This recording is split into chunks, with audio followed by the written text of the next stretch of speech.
Being an Uber driver in Las Vegas, I've had my fair share of intoxicated and rowdy passengers. Nothing ever really escalated to the point of violence or police having to get involved. Plus, I knew the ins and outs of what to do in case something got sketchy. There was one night in particular that things took a terrifying turn. On my Uber driver app, I initially accepted a passenger who was located at a rental car business not too far from the airport. A couple things that were an immediate red flag for me was that this person had no rider rating for their account. Their first and last name was John Smith. I had no doubt in my mind that this person had bad intentions, besides the fact that the low pay wasn't worth the effort. There is a little hack Uber drivers can do to skip a passenger. Basically, it would be just wasting time driving and never actually going to pick up the customer. Eventually, they would cancel. The app would then find them a new driver. I decided I was going to stall out and drive until this person canceled on me. 9 minutes went over the estimated pickup time. The person texted me on the Uber app saying, "I am not going to cancel. Get over here now." This was at a point of time that I was under the impression that Uber punishes drivers for canceling rides by limiting the amount of new rides they would get, so I didn't want to cancel either. I ignored the person's message and continued to drive way off course from their location. I have to admit, this person was really persistent. Another 11 minutes went by and they texted me saying, "Still not canceling." This really pissed me off. I was stuck in a place where I didn't want to pick this person up, yet also not trying to be penalized by Uber. This is my main source of income after all. I drove even further away. I knew this person could see my location in the Uber app. I was hoping they got the point and canceled already. I was already about 25 minutes past the ETA. The next message I received from the person gave me a mixture of extreme fear and anger. They asked me, "How do you think little Danny would feel if I pay him a visit?" Now Danny is my 9-year-old son. I was terrified trying to figure out how this person knew my son. I had to pull over and think about it. Then it hit me.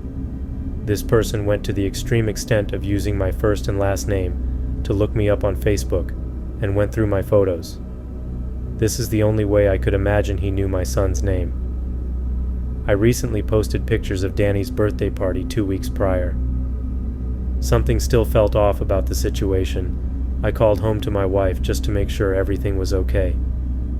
I told her what happened and to make sure all the doors were locked.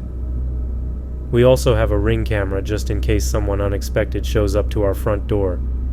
She told me she wouldn't be able to sleep after hearing this. She wanted me to come home.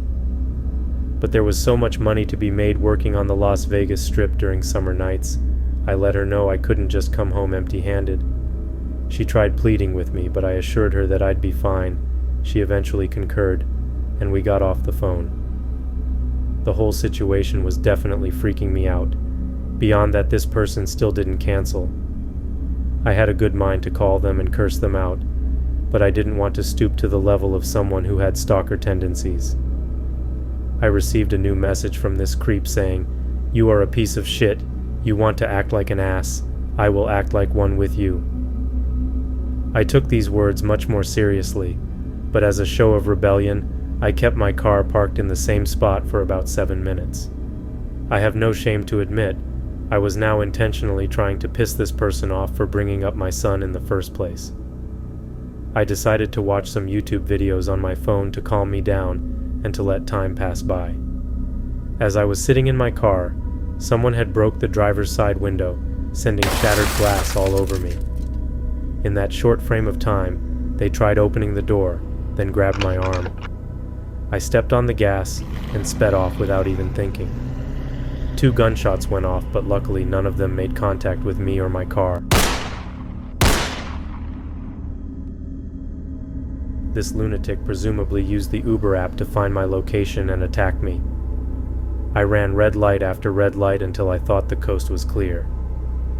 I fumbled with my phone and finally canceled the ride, assuring that this person wouldn't be able to track me anymore. I drove until I made it home before I could clean the broken shards of glass off of me. I made it inside my home, still in adrenaline mode, telling my wife everything. I made a police report, but how much could they actually do? I couldn't even remotely prove that the person who requested the ride was responsible for almost killing me. That will be the last time I ever stall someone out. I'd rather just cancel on a passenger to avoid the trouble.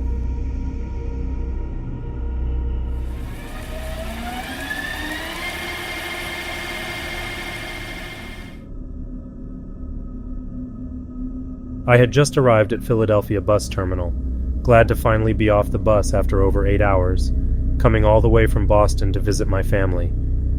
During the bus ride, I was unable to charge my phone because the outlet was broken. It must have been an older bus or have faulty wiring. This caused my phone to be pretty much almost dead by the time I was in Philadelphia. Luckily, the phone had enough juice in it that I could call a Lyft to take me to my family's home. The only details I saw was that the driver was only 5 minutes away, and just like that, my phone died. I was excited because we were going to head to the Philadelphia Museum of Art, followed by dinner in the city. I figured I could just charge my phone while in the Lyft, so no big deal. I walked closer to the street pulling my luggage. A man waved me down in a gray Toyota Camry. I figured this had to be the Lyft. He popped his trunk and got out to help me put my luggage in. This was a huge mistake that I made. Instead of asking him what rideshare service he was from, I told him the area of Philadelphia I was going to. He simply nodded his head as we both got into the car. My family was about 25 minutes away driving, so I took this opportunity to charge my phone with the little time that I had. I tried to make small talk with the driver, but he seemed very reclusive and to himself. It was 15 minutes into the ride and I started getting a terrible feeling. I noticed that we went in the complete opposite direction of where my family lived. The Lyft driver was using Waze, not the official Lyft app for navigation. I asked the driver, "Hey, are we taking a shortcut?" He didn't respond. Instead, he gave me a stone-faced stare through his rearview mirror. I knew something was very wrong about this. Reality started hitting me and my heart started pounding, realizing the gravity of the situation. I had to play it cool. I didn't know what was going on in this guy's mind, or even what his intentions were. I remember seeing videos about people getting their organs harvested that scared the living shit out of me. I tried to quietly open the car door, and just as I expected, there was a child safety lock on it. I wanted to be optimistic, but why would any real Lyft driver have a child lock on where the door could only be opened from the outside? My worry must have shown in my face. The driver started driving erratically and speeding. He eventually stopped for a red light. I watched his hand creep over to his glove box, and this guy legitimately pulls out a hunting knife. I was contemplating on if I could somehow choke him out or knock him out, but at the risk of him using his knife on me, it simply wasn't worth it. I was on edge, but I kept trying to brainstorm my way out of this. As if I was saved by the bell, my phone's light came on as it slowly booted up. Unfortunately, the driver heard the 2 vibrations go off and extended his arm with his hand out, requesting my phone. I handed it to him to avoid any trouble. That was very much my last hope. I had one final plan, but it would require me to sacrifice all of my property. I quietly unbuckled my seatbelt. I was going to make a run for it. This was my absolute last chance. The driver came to another red light. I quickly rolled down the window, jumped out, falling on the ground dangerously close to the wheel. I got up and started to run for my life. The driver put his car into reverse and floored it towards me in an attempt to hit me. He narrowly missed. I hopped a fence and kept running until I came across a recycling dumpster and threw myself inside of it, closing the lid. I was willing to wait it out in here as long as possible until it was safe. I heard him approaching closer and closer. My heart was racing and I knew I had to calm my breathing down. His heavy footsteps walked right by the dumpster. He hid his hunting knife into a nearby piece of metal. It was at this point that I thought he found me for sure. Luckily, he continued off into the distance. I waited there for what felt to be about 3 hours. I did still have my wallet with me, so this time I took an actual Philadelphia cab all the way back to my family. They were worried sick about me and insisted that we call the cops. My best word of advice to anyone is to make sure your driver's information matches everything on the app before you get in. It could be your last ride.